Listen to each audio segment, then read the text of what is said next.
Bismillahirrahmanirrahim. Assalamualaikum warahmatullahi wabarakatuh. Alhamdulillahirrabbilalamin. Wassalatu wassalamu ala asrafil anbiya wal mursalin Sayyidina Muhammadin wa ala alihi wa sahbihi ajma'in, amma ba'du. Yang saya hormati Ibu dosen pengampu mata kuliah bioteknologi, Ibu Sri Sofi Umami M. Biomed. Pertama-tama puji syukur kehadirat Allah Subhanahu wa taala yang telah memberikan saya kesempatan sehingga saya bisa membuat video tugas UAS bioteknologi. Kedua kalinya sholawat serta salam tak lupa kita hadiahkan kepada junjungan alam Nabi kita Nabi besar Muhammad sallallahu alaihi wasallam yang telah berhasil membimbing umat manusia dari jalan kegelapan menuju jalan terang benderang. Dengan ucapan Allahumma sholli ala sayyidina Muhammad wa ala ali sayyidina Muhammad.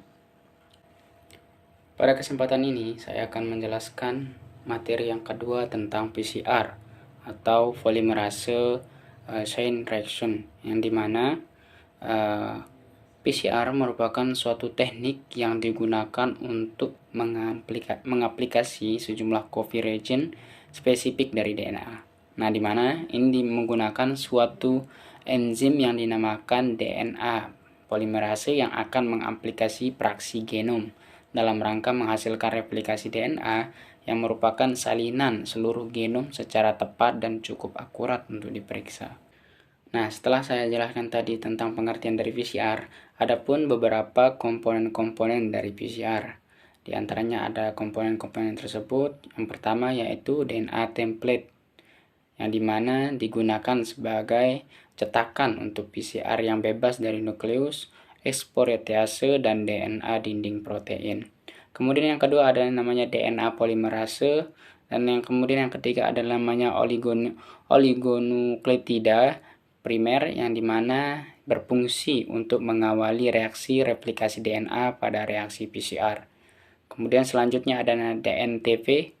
DNTP ini merupakan suatu blok pembangunan molekul asam nukleat yang terdiri dari DATP, DATTP, kemudian ada namanya DCTP dan DGTP gitu. Selanjutnya ada namanya buffer. Kemudian selanjutnya yaitu manfaat dari PCR. Ilmuwan telah menemukan dan mengaplikasikan PCR pada tahun 1984. Saat ini sudah digunakan secara luas untuk berbagai macam kebutuhan. Di antaranya ada isolasi gen, forensik, dan diagnosa penyakit. Selanjutnya yaitu tujuan dari PCR. Nah, apa sih tujuan dari PCR tersebut? Nah, bisa kita ketahui tujuan PCR itu adalah untuk mempercepat isolasi DNA yang secara spesifik tanpa membuat dan melakukan pustaka genom.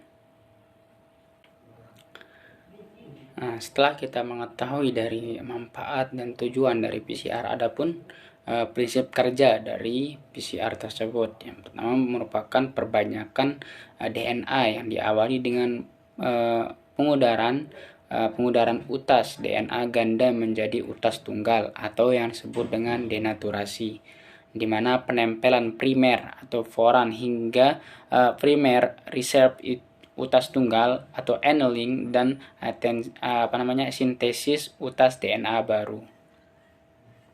Nah, setelah saya tadi paparkan bagaimana prinsip kerja dari PCR tersebut, adapun tahapan-tahapan dalam PCR. Yang pertama yaitu denaturasi, annealing, dan ekstensi. Nah, di mana denaturasi ini merupakan dilakukan secara pada suhu 90 sampai 95 derajat Celcius sehingga terjadi pemisahan utas ganda DNA menjadi dua utas tunggal DNA, yang dimana akan menjadi cetakan atau template tempat penempelan primer dan tempat kerja DNA polimerase. Kemudian yang kedua annealing, yang dimana suhu yang diturunkan untuk penempelan primer oligonukleotida pada sekuens yang komplementer pada molekul DNA cetakan, yang dimana tahap ini disebut annealing. Suhu campuran diturunkan sesuai melting temperature dari primer oligonukleotida. Kemudian tahapan dalam PCR yang ketiga adalah ekstensi, yang dimana suhunya optimum untuk kerja enzim tag DNA polimerase yang mengkatalis reaksi penambahan mononukleotida pada primer yang sesuai dengan utas DNA komplement yang berada di sebelahnya gitu. Nah, ternyata sehingga dihasilkan amplifikasi sequence target yang DNA yang efisien.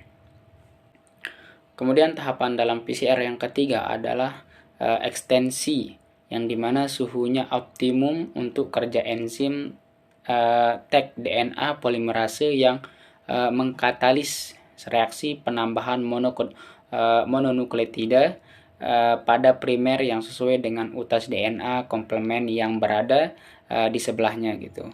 Nah, ternyata sehingga dihasilkan amplifikasi sequence target yang DNA yang efisien.